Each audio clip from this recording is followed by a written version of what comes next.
สบายดีตัวนี้จะมาอธิบายฟังก์ชันอยู่ในหน้าขายต่อเนาะว่าอย่างแต่ละอันมันแม่นหยังเนาะตัวอยู่เบื้องขวามือนี้ก็คือรายการวิดีโอตัวนี้เนาะก็คือความหมายก็คือถ้า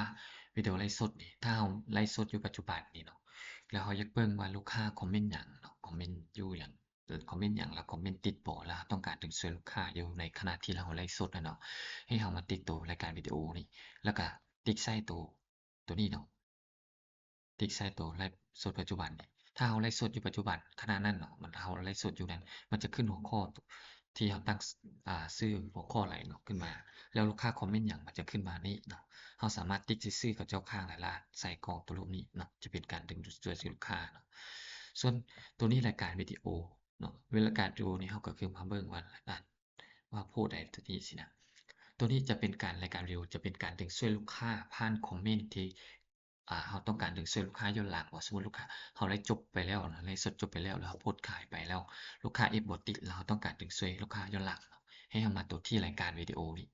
กดรายการวิดีโอนี้แล้วก็เบิ่งเนาะว่าลูกค้าเอฟอยู่โพสต์ใดเนาะสังเกตเนาะลูกค้าสมมุติลูกค้าเอฟอยู่โพสต์นี้สังเกต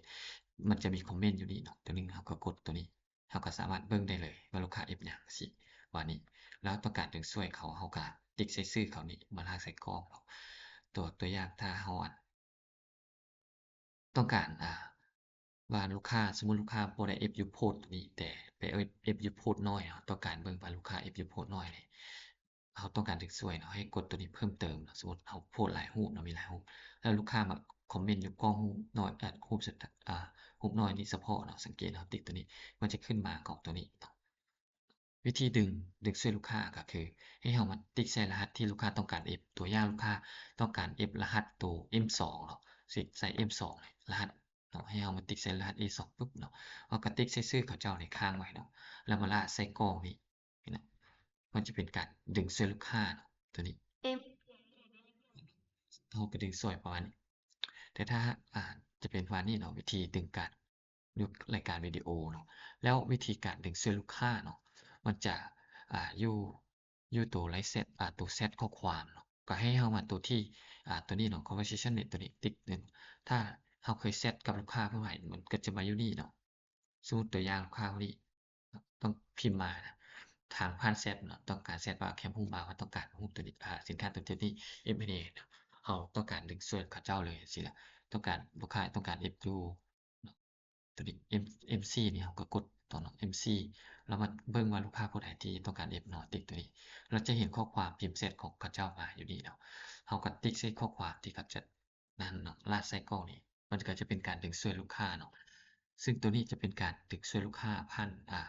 ในอยู่ในแชตเนาะแชต Messenger เนาะสมมุติลูกค้าพิมพ์มาสอบถามต่างๆแล้วก็ดึงช่วยผ่านแชตเนาะตัวประมาณนี้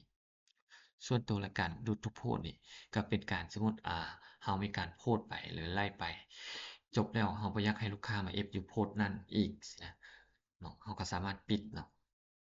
สิสมมุติเราไล่ไปแล้วเราโพสต์ไปหมดมื้อแล้วเราบ่อยากให้ลูกค้ามา F อยู่โพสต์อีกหรือว่ามา F ย้อนหลังเนาะ เราก็กดปิดไว้แบบนี้จะเป็นการปิดเนาะบ่ให้ลูกค้ามาเอฟย้อนหลังได้แต่ถ้าเราว่าให้ลูกค้าเอฟได้ย้อนหลังได้ปกติเนาะสินะเราก็กดเปิดไว้แบบนี้เนาะหรือว่าเราไลฟ์จบไปแล้วเราต้องการลบออกเลยเราบ่อยากให้ลูกค้าเอฟเนาะเราก็กดแบบนี้ได้คือกันเนาะส่วนแจ้งเตือนเนาะส่วนแจ้งเตือนตัวนี้จะเป็นการส่งข้อความเนาะหาลูกค้าเก่าที่เคยซื้อเครื่องนำเราผ่านต่างๆเนาะว่าสามารถส่งหาได้จักคนมันจะบอกอยู่นี่ เราก็พิมพ์ข้อความตัวใดที่เราต้องการส่งให้เขาเจ้าเราก็พิมพ์ต่างๆไปสมมุติเราไลฟ์สดอยู่แล้วเราต้องการให้ลูกค้าเข้ามาเบิ่งลูกค้าเก่าเข้ามาเบิ่งเราไลฟ์สดว่าวันนี้มีโพรโมชันบ่มีหยังเนาะเราก็พิมพ์ไปต่างๆแล้วส่ง podcast ไปประมาณนี้